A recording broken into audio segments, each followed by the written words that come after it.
everybody? Welcome to the next episode of Arena Goat Talk, bringing on legends and uh, coaches, players of the indoor game, letting them tell their story and give you guys some tips along the way.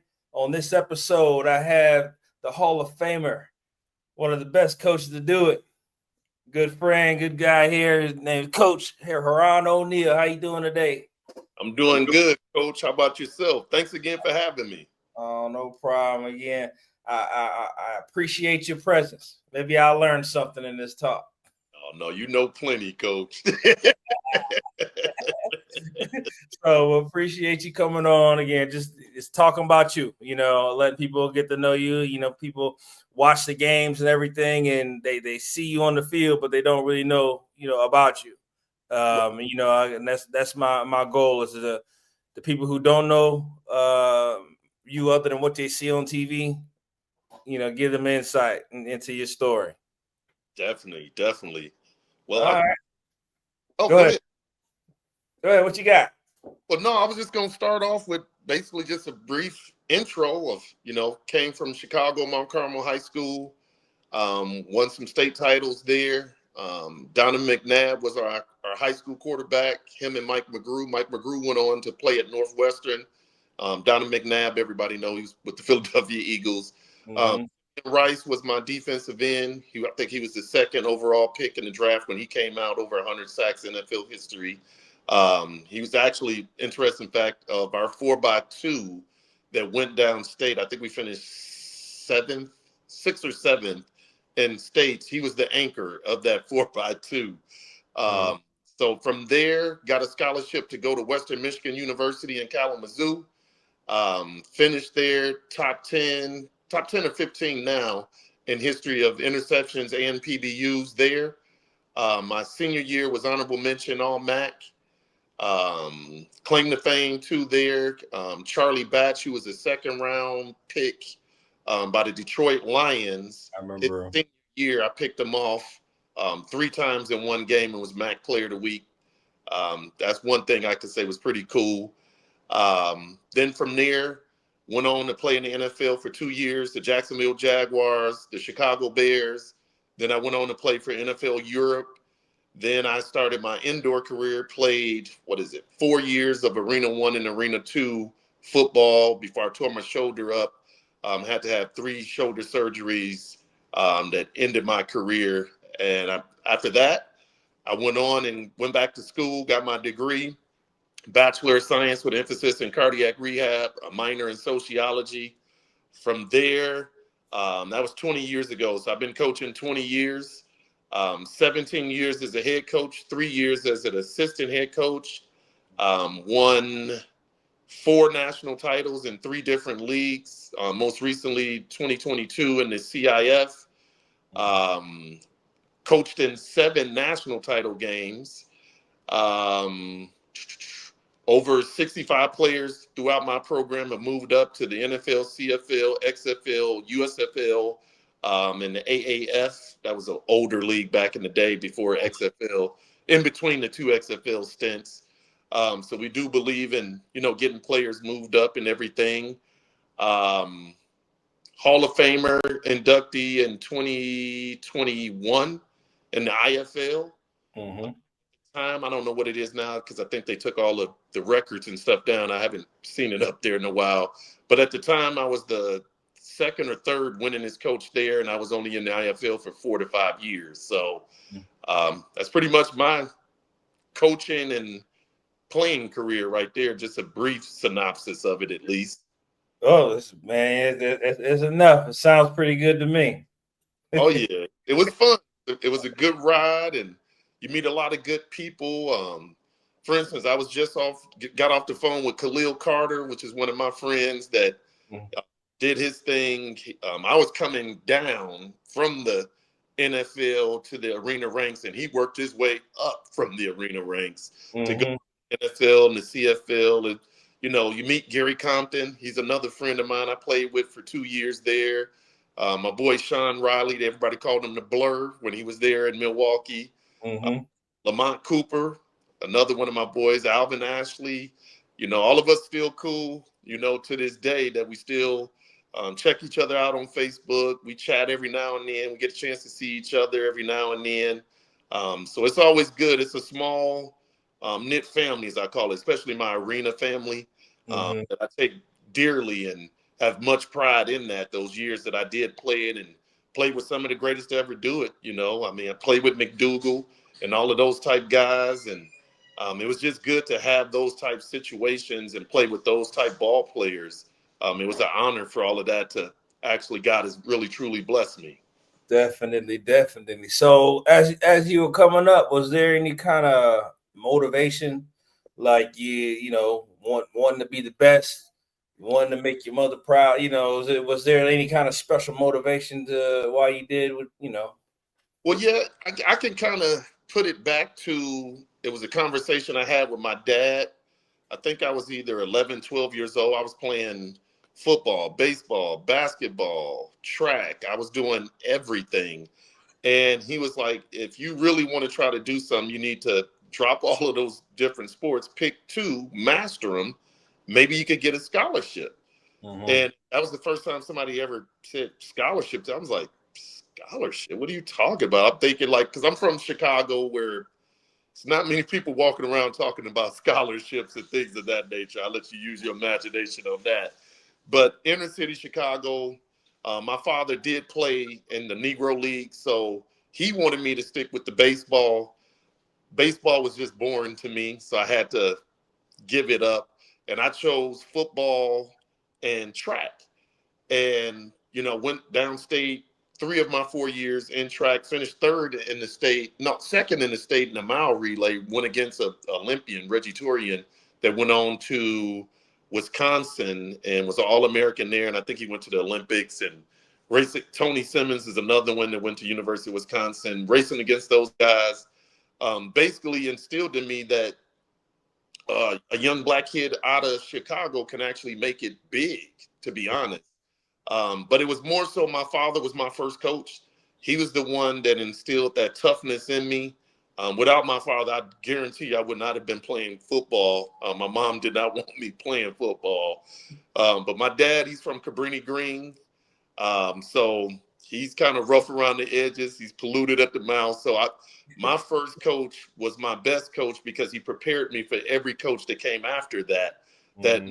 what style of coach I had, he brought all of those different things in pee-wee balls. And he didn't treat everybody else kid like that. He just was super tough on me. And I think that's what instilled in me to make him proud Mm-hmm. was always my number one goal. I didn't get to do what I wanted to do for my mom and dad, which is, buying my house, making it to the league. I didn't make that type money. But that was a goal of mine. I didn't reach it. But I would definitely say my dad, that's who I wanted to impress because he was so hard on me, even when I was in the league and, oh, you could do better than that. You shouldn't be content with this. He was always one to say, don't be content. And that's what kept me hungry. And it Mm-hmm. was an old school approach that sometimes works with some of these kids these days and sometimes it don't. Yes. That was my motivation, was my pops, and seeing that he made it from Cabrini Green, made it to the Negro Leagues and doing what he did, that's huge for me. Definitely, definitely. So in your journey, right? So you had a great playing career and everything. What made you get into coaching? Oh, wow. That's a good question. I had an agent at the time by the name of Jared Lane, and he was a small time agent, but had big dreams. And um, he thought very highly of me before I even thought highly of myself analytically. I knew I was a great athlete, but I didn't think I was all ready for that type stuff. So what I was preparing for was to be an NFL scout. And he was like, just look into it and just see if that's something you want to get into before you start just pouring it all into that one basket. And I seen the travel schedule of the NFL scout, and I was like, I would never have a relationship. I'll never be able to reproduce. I'll never have kids. So I was like, that's not really for me. I don't want to do this. Way too much traveling Mm-hmm. year round. They don't really have any time off.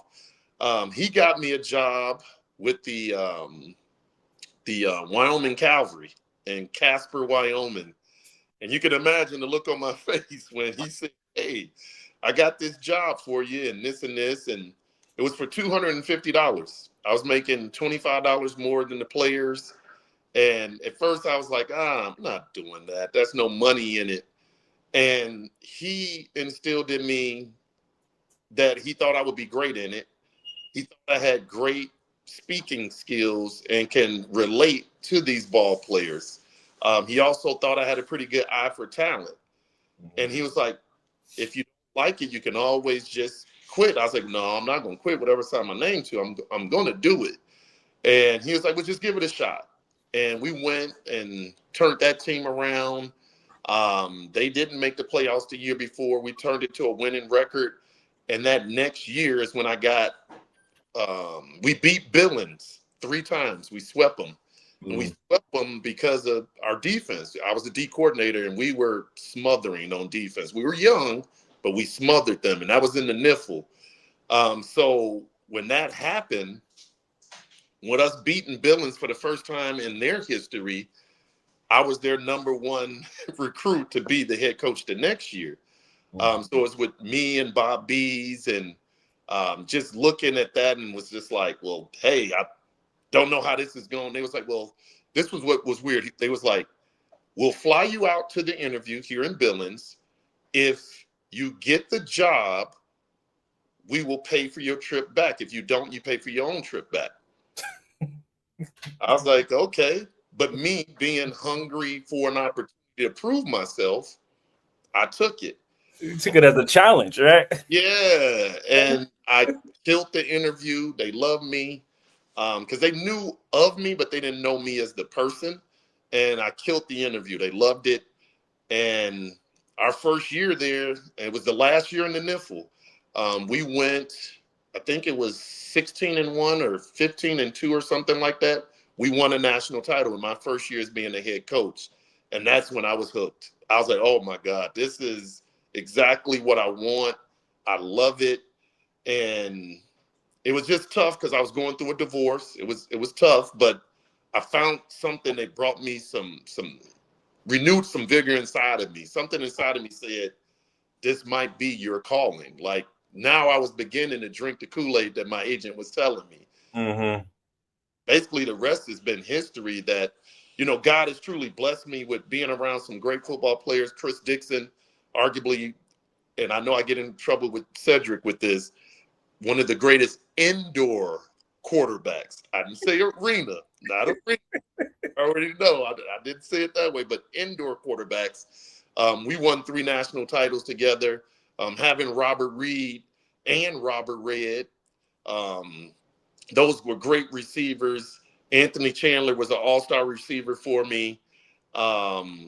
James Walton was a GOAT. He scored basically 40 touchdowns back-to-back years for me here in Billings. Artavius, one of the greatest linemen to ever live. Anaya Smith, who coached with Billings these past 2 years. He never gave up a sack in the years he was with me. So, and I don't think he gave up any in Sioux Falls. So he's probably the best offensive lineman to ever play. Chris Turner, one of the best nose guards. I had Michael Eby, Michael Bazemore. All of these guys are all-time great indoor football ball players that helped with us winning championships. Muhammad, Fitz, all of those guys. Trevante Johnson, I got him to the NFL 3 different times. So he was one of the first to get an opportunity I saw that you can get players, well, they get themselves there. I mean, your play gets you there, but to use some of my little connections to help with that, I got such a high off of that it became infectious to me. Like I had to have it. I had to have those type ball players. I love being around those type ball players, and I got addicted. I'm not gonna sit here and lie. I got addicted, and I have not got off that high yet. I hope I do this another 10, 15 years and retire doing it my whole career. But whatever God has for me, I'm willing to open that door and do his bidding. Yeah, definitely. So it's impressive that you were able to run off them names like that. Yeah, so, and that's from Billings. I'm not going to even go through Colorado, Salina. Those There's a lot of good players there too, but Billings is what put me on the map. That's when I was very, very young. I was only 29 years old as a head coach. So, I mean, I didn't even know to be intimidated of the Sioux Falls Storm or Tri-City and Coach Shackelford. I didn't know what they did before me. I didn't know anything about coaching indoor football, really. So I was too young to even understand it. So that's why I never was really intimidated. And then especially where I come from, you don't get intimidated easily at all coming from Chicago. So blessed, though. God has truly, truly blessed me. Definitely, definitely. So describe your coaching style. I would say it's old school and a little bit of the new school. It's kind of like the movie Drumline when he incorporated some new stuff into his repertoire. Um, give credit to the year that I had to fall back and humble myself. The first year that I was in the CIF, when I got out of the IFL, it was a rehabilitation year for me, basically. I was just a defensive coordinator with Sean Ponder there with the Dodge City Law. And that is what gave me the new school piece, where I feel at that point athletes were different. They were way different, and I had to learn and keep up with it. And like even the music, like I had to adapt to all of that. And through music, a lot is learned. I learned how to relate with players like I never really did before. That year was very influential into my success um, of knowing how to coach new school ball players. But I say I'm old school because I got a lot of Mike Dickey in me. I see a little of that because that's how my dad was.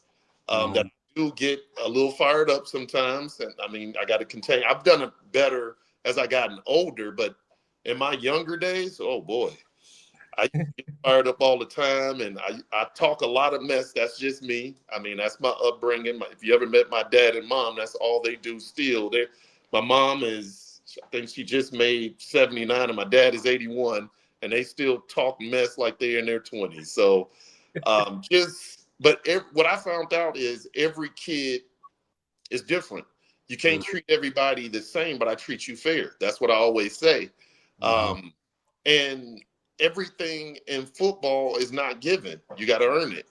Even if you earned it with me last year, you got to come back the next year and prove it. Yes, I call it cred. You got cred with me, so you will get the benefit of the doubt if you come and play with me for a second and third and fourth year. Yes, you do. But you got to prove it each and every year, just like I do. When my owners don't speak to me, they don't say nothing to me. They just give you that look like you know what you needed to do out there and you didn't do it. So why, if I'm getting treated this way, why would I, pat you on the back when we lose? I don't do that. I don't. I mean, but I don't consider losing is just on the scoreboard. I don't ever lose. I learn. I learn from the different mistakes, and you try to figure out different ways to go across it. So I say I'm multiple when it comes to styles. Everybody wants to label me as a defensive coach because I played defense and I've had some pretty good defenses, but I've had some of the best offenses to ever do it. Especially when I was in Colorado, when I was in Billings, and some of the time when I was even in Salina, where I think my offense doesn't get enough credit at all. So they try to label you as a defensive coach, but I've been calling out of my 16, 17 years of being a head coach. I will say 13 of those 16 years, I called both offense and defense. So now that I'm 50, I'm trying to figure out a young whippersnapper that could come in and help me out on at least one side of the ball and give them that opportunity that, I got, and hopefully use it as a springboard within the 12 to 24 months. Just like I tell my ball players, you don't want to be here more than 12 to 24 months if you're really trying to move up to the next level. I think I can give that back to a young coach or a younger coach that needs some seasoning. I have the patience for it. I understand where they are in life. I've been there, done that. So I would just say, I know that was a long answer, but I would say multiple, a mixture of old and new school. Okay. So as far as your like the environment that you want that you consistently kind of build, how would you describe it? Like, for example, with me, I always the environments that I like to have on my teams is an environment where, yeah, you're welcome to kind of speak your mind. I bring in coaches or bring in players who are smart players. They're not robots, right? So they got the environment that they're able to speak, with some guidance or whatever the word I'm looking for. But what kind of environment do you consistently try to place for your teams? Well, basically, you want it positive. And like I always tell my players, when we call it Keep It Real Monday, that's when we watch the film and we watch it with a very critical eye. And I'm old school in how it's graded. It's you get a plus only if you use the technique in which we taught. Did you execute that technique and do it well? That's how you get a plus. If you don't get both, you get a minus. And I grade very, very tough. But it only inspires them to you shoot for Jupiter. And if you end up on a star, then you're a star. That's the way I look at it. But I do have an open door policy. And I think the best person to illustrate that said it this year was Malik Honeycutt. He went on to he did a interview and he was like, Coach O'Neal is a true player's coach. I'm a player's coach. I have an open door policy because I know how I wanted to be treated when I was player. I didn't like all that yelling and screaming. I don't like all that. I don't. The only time you'll see me yell and scream at a player is when they give me back talk. That's when I lose it because that's a respect thing. But I would definitely say I have that open door policy. But Honeycutt said it best. He was like, Coach O, listen to what we say. If I can show it to him on the film, this is doing a game, doing a practice, doing a film session. And if he sees it and agree with it, it's in. And I'm not talking about in next week. It's in probably the next play. Like I'm one of those type guys. I never pretend to know it all. You don't last 20 years thinking you know everything. You got to learn and reinvent yourself each and every year, and you got to create your worth. That's something that I've learned in this whole thing of lasting as long as I have. Is you have to create your worth, and sometimes it's like Jay-Z say, numbers don't lie. Sometimes you have to toot your own horn because nobody usually gives you your flowers while you're still doing it. They wait for you to be 5 years removed from it or dead and say, oh, he was a great coach. Sometimes you got to put your numbers out there and let people know, like Kendrick says, sometimes you got to jump out there and let them, I can't say I want to I know exactly what you're saying. yeah. So that's the type dude I am. I don't like bragging, but sometimes you have to brag just to let people know who you are and the scars and trials and tribulations you've been through. And that should mean something. That experience means something. And when it comes time for paydays, you got to pay for that. I'm not coming for cheap. And that's one thing people, oh, well, he's so expensive. I'm not as expensive as people think. Call, you'll see, I'm not. It's where I'm at right now in Salina. It's a great situation. I have a great ownership group. We got 6 strong owners that's there. They live in Salina. They work out of Salina. They own businesses in Salina. They treat me and my family like one of their own. They take care of me, and I'm like, things like that, you don't just leave. And everybody take that as arrogance. If it's not broke, why try to fix it? Is what I always say. The only time you leave is when you don't feel appreciated, and usually that's with money. That's what everybody says. It's not about money. It is about money, but it's more so how they treat you. Like on an everyday, do they care about you? Or do they just care about what you do for them? And that's why it'll be very hard for me to leave Salina. That has nothing to do with arrogance or anything like that, because I'm far from arrogant. I'm confident, very confident in my abilities of what I've done in my career. I've been to 4 different teams that had losing records before I got there. And the very next year, we're in the playoffs, period. Out of my 20 years of doing this, 18, 19 playoff appearances. You know, my time in Salina, um, 8 years being there, but 7 years on the field because one of those years was COVID. And on that COVID year, guess what my ownership group did? They paid me my full salary. They didn't cut me short, leave me hanging. But in my 7 years on the field there, 7 playoff appearances, 7 straight semifinals, 4 out of 7 national title games, and 1 national title win. So if for me to leave something like that, it's got to be very special. Very special. And there's not too many jobs in indoor that I consider that would be a better situation than what I have in Salina at this point. Definitely. Sounds good. So how were you introduced to the indoor game, right? So everyone has their first initial thought, which is like, man, when I talk to guys about arena, they're like, what is this? You know what I mean? And Yeah. then they get a taste of it, that they love it, right? So what was your initial thought, and how were you introduced to the game? Well, it was right after I was cut by the Chicago Bears. So it was my second year in the league. They had sent me over to Berlin Thunder, came back and got cut by the Bears. Once I got cut, Steve Mandel was my agent at that moment. And he had worked out, you're going to remember this name, Will McClay. He was with Grand Rapids. So that was my first encounter with Will McClay that we still talk to this day. That's my guy. With the Dallas Cowboys, he's like the second in charge with the Cowboys, second or third in charge with the Cowboys. Offered me a great deal. But I don't know if you remember Coach Frazier. Rick Frazier, he was my head coach, me and Compton's head coach in Milwaukee in 2000. He came with an incentive package that was just bananas. And I was like, sorry, Will McClay, I got to go over here. So this is the thing that I remember, because I didn't even know what I was signing up for. I just liked the money. They gave me a great deal.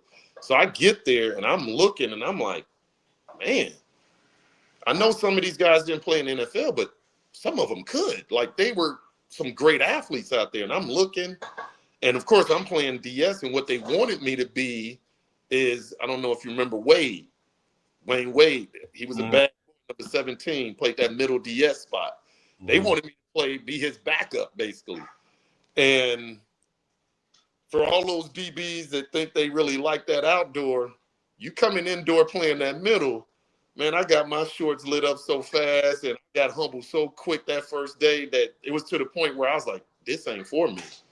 No, I'm not going to be any Coach Fred. You telling me to sit here at this spot and then do this and do. I was like, Coach, that's not really me. I'm a bump and run corner, man. What we doing? So once he moved me to that part there, then he let me play two-way. I hadn't played receiver since I was high school. And that's how I think I made the team, is I could play receiver pretty good, but they brought me in as a DS, so that flexibility helped me make that roster. And it was, again, it's been many times in my life that I was humbled.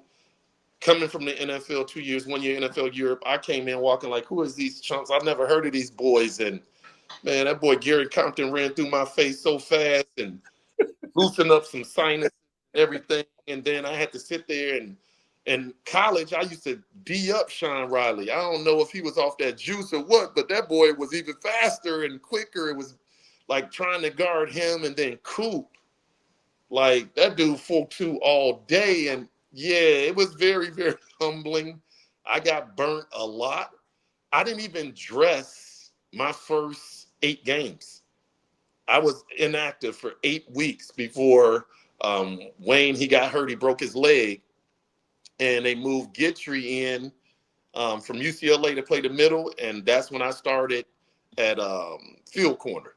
And I got baptized by Sid and all them boys, the Arizona Rattlers, and yeah, they did me pretty bad. Coach Arbet, they really lit me up pretty bad out there. The second year we lost, but I did a whole lot better. That was another claim to fame. I went against Barry Wagner, and he only had one catch against me. My second year, the first year they lit my shorts up. I ain't gonna sit here and lie. And then Pappin, that cat, bro. Ooh wee. Yeah, that boy was so fast. It was almost unfair with what San Jose was out there. They were loaded top to bottom, and Coach Arbet just sitting there. He just chilling. He don't have no facial expression. He knew every game I'm winning. Y'all can't stop me. Like, but that was something that stuck in my mind. And when I became a head coach, one of my first things I did was reach out to Coach Arbet. And I was a young coach. Like I said, I was 29 years old, and I just was trying to pick his mind on things. And my offensive coordinator had crossed paths with him, Bob Bees, somewhere. He played quarterback in A1 or A2, and I he played crossed against paths Bob with him. Bees. I played against Bob Bees back in the day. He was with Richmond Speed. Yes. Yep. So he I knew. remember. Go ahead. Yeah, he knew a lot of people in this, arena game. And when he said Coach Arbet, I was like, I know that guy. He lit me up, and I was like, you got his number? He gave me his number. I called him. He had an open workout for some players. I sent Robert Reed out there, and it was some players that they didn't take that Robert Reed brought back with us that actually helped us win a national championship. And then we kind of lost contact there for a little bit. And then probably about 3-4 years ago, we reconnected, and we sporadically would talk back and forth. Last year, even more than before. But this year was really cool to actually physically sit there and talk with that man you were at the league meetings there in Chicago, and everybody, I was in awe just to hear him and Cedric go at it, talking mess of it was just like how can you say it? It was like a dream I didn't want to wake up from. Like you don't see greatness like that. Coach Arbet is one of the greatest, if not the greatest, head coach to ever do it. And he proved that again this year by getting to the Arena Bowl, or Arena Cup, or whatever they want to call it, AF1 Cup. But it was just amazing to sit down and actually spend those 2 days with him and just soak up knowledge and just understand as much as you can of how a great coach carry himself and how he walk it like he talk it. And sometimes you don't even have to say nothing. You could just see the confidence exude out of him. I just can imagine if I played for him, how he would, breathe that into my body. Like, just a great treasure of the world that a lot of people don't know, because he's the same way. He doesn't brag. He don't say much. He just go out there and kick your butt on the field. That's what he does. And to have somebody that's still doing it, I mean, I'm giving him his flowers right now, because to me, I've never seen anything quite like that man. That man is a brilliant, brilliant man. Not just what he does on the field, how he can take an organization, mold it, and put his stamp on it and bring it up to a championship level. I mean, that's second to none, in my opinion. Definitely. I had him on last week, so you'll see an episode with him as well, picking his brain. But Absolutely. Talk about championship experiences, right? Let's talk about yours. So, is there a common feel, common vibe, that you have with the championship teams? I guess kind of elaborate on your championships and what was special about those teams. Well, I would definitely say, far as the 4 that we did win, I can't even say they were close, because my first 2, they were not. They used to fight every day at practice, but they wouldn't let nobody else fight with them. That was the one thing I will say. They couldn't stand each other, but they wouldn't let no team come in and bully us. That's the one thing, that they would come together on game day for a common goal. Of all my 4 championship teams, how we would win them is if your best player is one of your harder workers. Chris Dixon, Robert Reed, like all those players I just named earlier, they were hard workers too. They were in the front when it came to conditioning. When people would get in trouble, I make them all run. There was no complaining. There was none. They would handle what they would handle off the field. I don't know if it was code red, sanded out or not. I don't know. But leadership from your players, when you have the players leading that locker room, those are the games the championships we did win. Um, Most vivid is the 2022, the last one I had. It had been a minute since I won a national title. I've been in all of them, but that team right there, it was not the most talented team, but defensively we were special, especially in that secondary. We had some guys that can hunt, and they were vets. They understood the game plan inside out. But again, the thing that I would say, we had a quarterback in Javin Kilgo that bought in. He was one of the hardest workers out there. He still is a yes sir, no sir. He's not part of the problem. He's always been part of the solution. So I would definitely say quarterback has to be one of your harder workers because he's basically the leader of your offense. He would get with those guys just like Chris used to get with his guys, his receivers, and take care of them. You know, they would go out to eat. They would watch film together. Even after we watch film, I would say those would be the common goals of the ones we won, and then the ones we lost. I would say, I'm not saying that they wasn't the best people or anything. I wouldn't say that, but it would come, the intangible pieces of being a leader is what we were lacking, in my opinion. The only way you can get away with that is if you have some youthful kid that don't even know what he's going against. Like Chris, when we first did it the first two times, he didn't really know how good he really could be. I knew how good he could be because I'm a D coordinator, and I'm looking at this kid like, how do you stop that? Like, and then I just put him in the right spots and let him do what he do.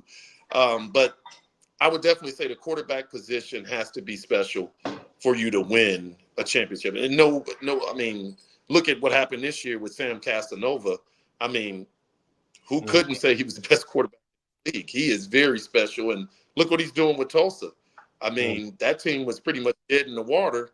And now he's going and doing what he's doing down there. So you got to be special at that quarterback position, I think, is a common thread with winning those championships. Definitely, definitely. So when you're putting together a team, right, what is maybe a common profile of the guy that you want, that you would like on your roster? Characteristics, whatever. He has to be football smart and have common sense off the field, because those are the two things that we don't want no players getting in trouble off the field. That makes it bad for everyone. But football smart, understanding the play within the play, meaning, okay, yes, this is cover two, but where are the weaknesses in cover two? What routes do they usually run against cover two? What receiver does all that? You know, having those are the plays within the play. Players that want to push me to that level and ask me those type questions, but don't just ask it just to ask it, but apply it of what we're practicing and what we're meeting on. Those are the type players I'm looking for, then talent. Because sometimes people do it backwards. They just go with the talent. The talent is what attracts your eye. What makes me sign you is all the intangible pieces that go along with it. Only God blessed you with what you talented with, but hard work, work ethic, mental capability, that's all things that can be applied. That's all. That's want to. And that's what I found out. All of the players I have are great athletes that I bring in, but what makes me sign them, they have to have those intangibles, and just having common conversations with them. It's certain things that I look at, it's certain questions I ask, and then I ask the same question a different way to see if it's consistent. And if it is, then it's a trust thing there that I can start trusting the things that he's saying. It takes probably about 2 or 3 phone calls for me to say yay or nay that he fits into what we're trying to do where we are. It also goes to what demographic I'm at. Billings is much different than Salina, which was much different than Fort Collins, Colorado when I was out there. So, you got to put people in an environment that's conducive to helping themselves. Some people can't help themselves in certain environments, and you got to pay attention to the signs. Like my mom always said, people gonna tell you about themselves. It's on you to believe it the first time. Don't try to make something that's not there because he's such a great athlete. And that's what I learned very, very early on, that, oh, this guy's so gifted as an athlete, I gotta have him. You don't have to have him, because just because he's a great athlete don't mean he'll be a good fit in your locker room. So I look at all of those are way more important to me, because especially at receiver and DB, they're a dime a dozen. There's tons of them out there. And you gotta take a look at that. That's what I've done. That's helped me out over the years. Okay. So what's impressive about your resume is you've won championships in different leagues.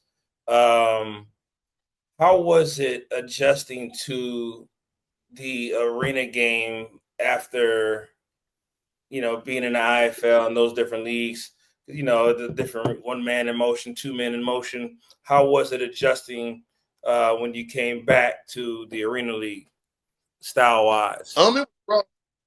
It was rough for the simple fact that I didn't play much offense in the arena. It was a spot play offense, but I played a lot of defense. So defense naturally came easier to me. So calling offense was a little bit different, because you couldn't manipulate the defense like you can with two guys in motion and all the different formations you can use. It was very limited in the formations you can really use in arena. And then the rule set, of just the one guy in motion, that was an adjustment. But I will say that, having a quarterback like Charles McCullum, my first year doing it, which was last year, helped out a lot. Having great athletes like Fast Ed Smith, that's a Florida boy down that way where you are, from, I think, Dade, Miami. Just him picking up the game and understanding it, and having a player like D. Wash. D. Wash was with us last year, that played in all different leagues, and just picking their brains and seeing what they can do well, and putting a game plan conducive with moving the ball and putting points up on the board. That was an adjustment period that I was still adjusting all the way to our last game this year. I was getting better at it.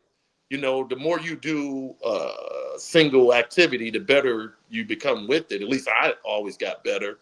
But it was an adjustment period, because it is drastically different from indoor football and arena football. The only thing that's the same to me is the some of the rules, but the field that it's played on, that's about it. Does the profile, speaking from your point of view, does the profile of the player change from the IFL type game to the arena type game, or is it the same type of player? Just does he fit into what you do? No, it's different. It's definitely different. You have to, one, basically come to grips with what you're trying to be offensively, and then you try to plug in the different people in the different spots. Last year and this year's offense was drastically different because of who was at quarterback. So it changed up the style of play in which we were doing. So it made me look at different ball players. IFL, with you can more so dictate things. So you just basically go after a certain type of ball player each year, and they kind of fit into the scheme, and what you do best, you do more of. What you do not the best, you do the least of.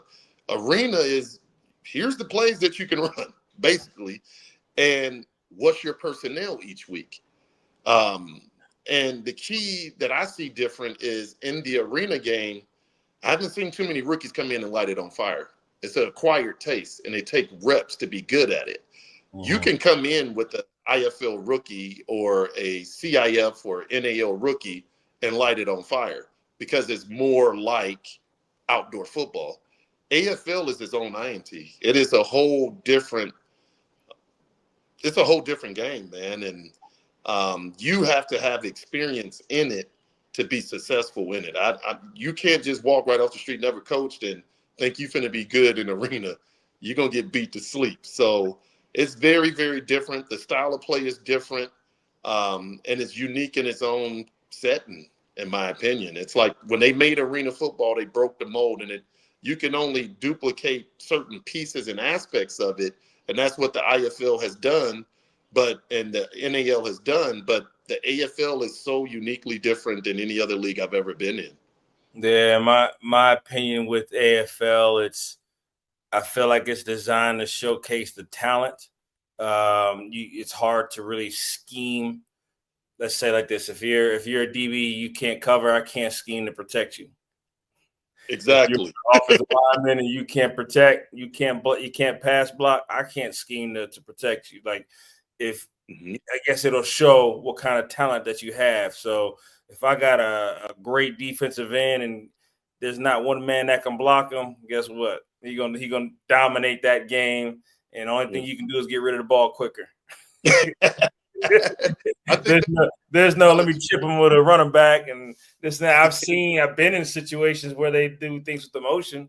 They'll run a motion and they would trip me with the motion, or they had the freeze motion and things like that. But with arena, it's all about the talent that you have on your roster. The schemes don't change. It's somebody's gonna break down, in the personnel that you have, and our job as coaches to say, all right, I see the weak link. We're going to attack him. And you can't do nothing about it. All you can do is, after this game, recruit somebody else. Right. This game right here, if I can hang 70, I'm going to hang 70, and you're going to have to cut that guy. Exactly. That is 100% truth right there. I think that's the best I've ever heard it illustrated, was what you just said right there. That's 100% truth right there, because once they see something, and you can try to, you can only do certain things in arena, you're going to get exposed. That player is going to get cut, and you're looking for a new person the next week. I guarantee you. That's the truth. 100%. You can't do nothing. You can try to combo to try to help a DB, but at the same time, if as an offensive coordinator, if you see them trying to combo, something else is going to open up. Like, exactly. You can't stop everything. Even the best DBs, the job is, as an offense, to make that DB not be right. Exactly. He's great at this. Well, let's throw this at him. If he covers this, we got this open. If he covers this, we got that open. So, yeah. Exactly. That's 100% true, Coach. That is true. Can't stop it at all. Yeah.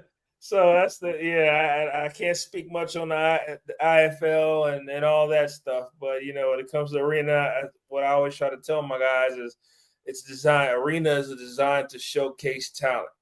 Mm-hmm. So I can't protect you. So if you get out there and get exposed, you might be looking for a job. Right. That midnight train to Georgia, as I like to say. It could be week to week or whatever, but you cannot get exposed to the point where the team gets to hang 70 on you because of you, or you as an offense, y'all can't score any points, because you drop so many balls or whatever the case may be. You don't know, as a quarterback, you can't time up the motion. You got so many offsides penalties because your motion man's, 2 yards, past the line of scrimmage because you didn't time it up right. Exactly. It definitely creates those one-on-ones that if you don't have those Jimmys and Joes, you're going to get beat to sleep. Yeah. Without those, you're not going to win.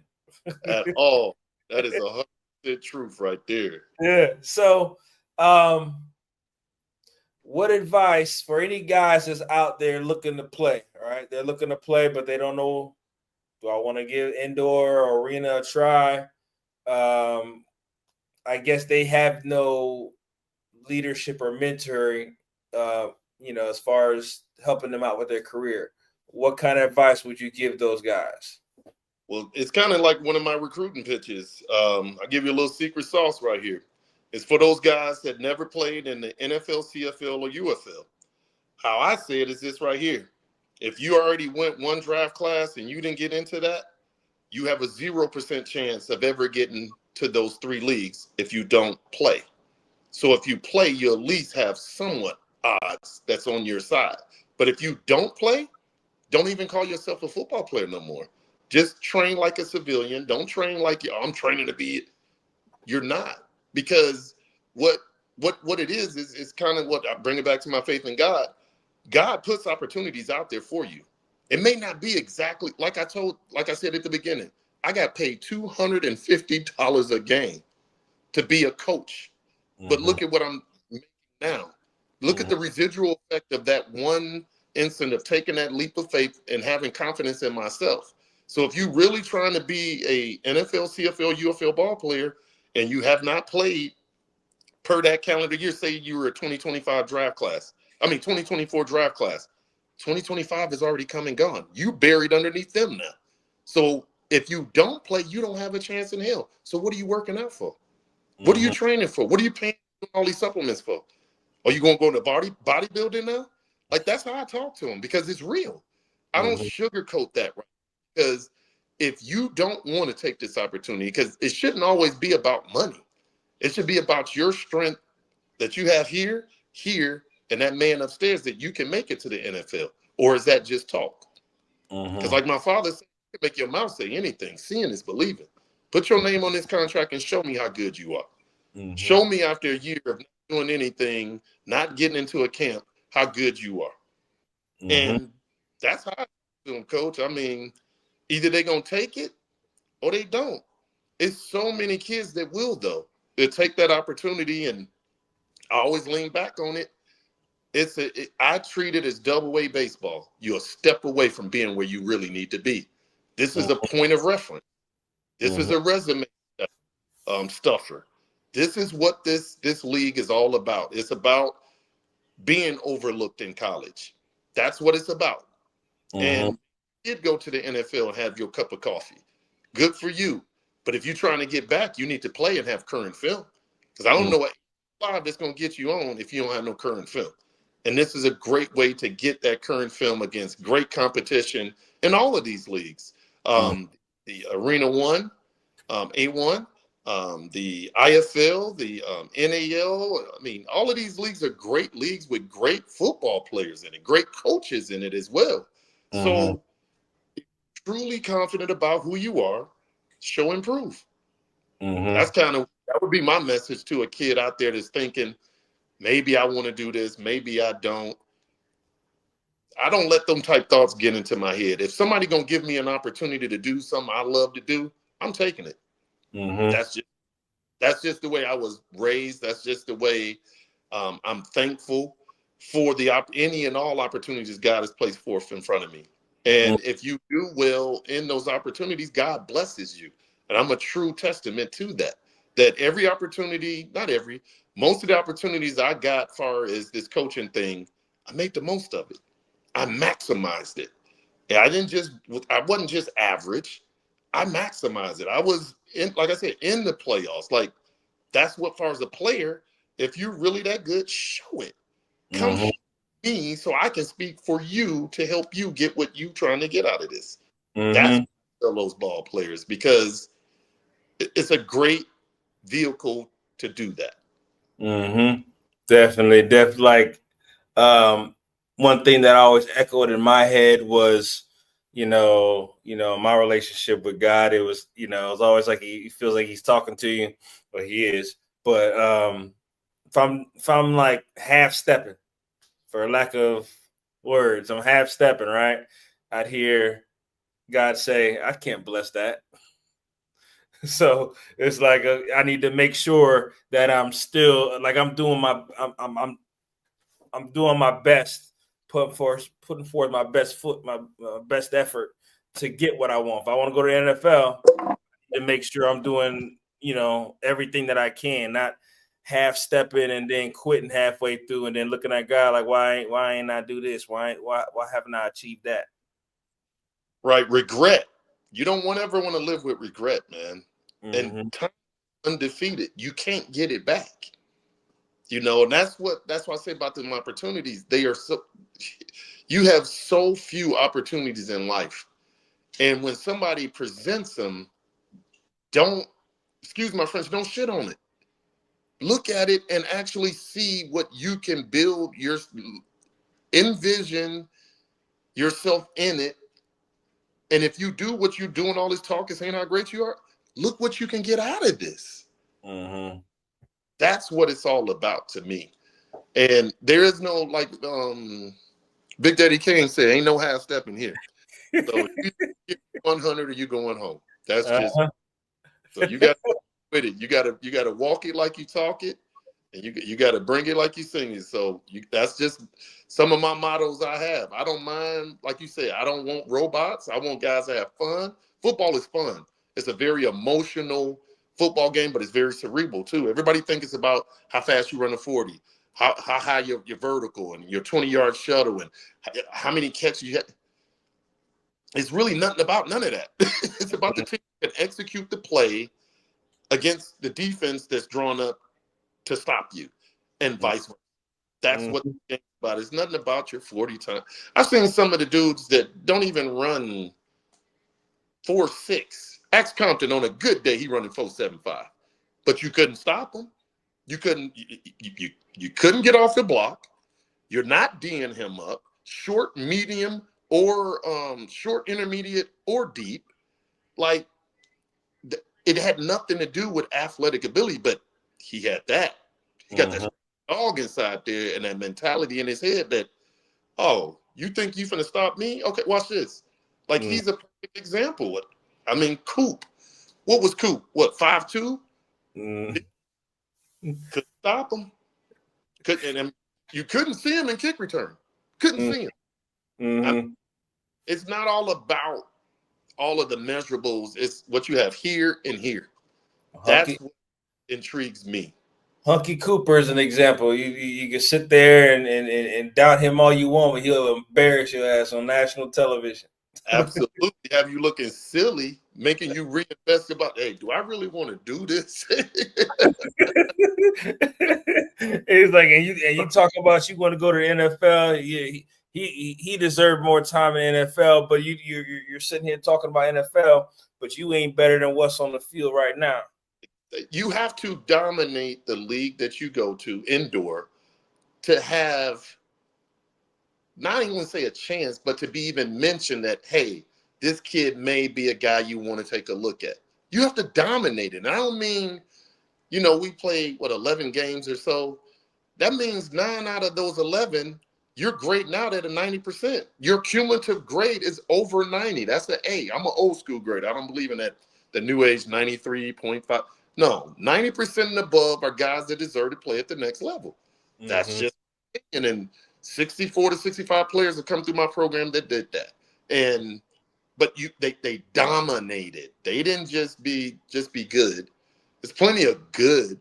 You have to dominate, So that's what I'm looking for. I love listening to all the youngins. They tell me their story and everything. But like I said, I'm from Missouri to show me state. You got to show me. I got to see it. See it as belief. I hear what your mouth say. I got. Yeah. So I don't want to hold you up, but I definitely appreciate your time, chopping it up, learning a little bit from you, and good luck with everything that you're doing. I know you got another championship on the way. I mean, it's like every couple of years you're gonna have one of them things.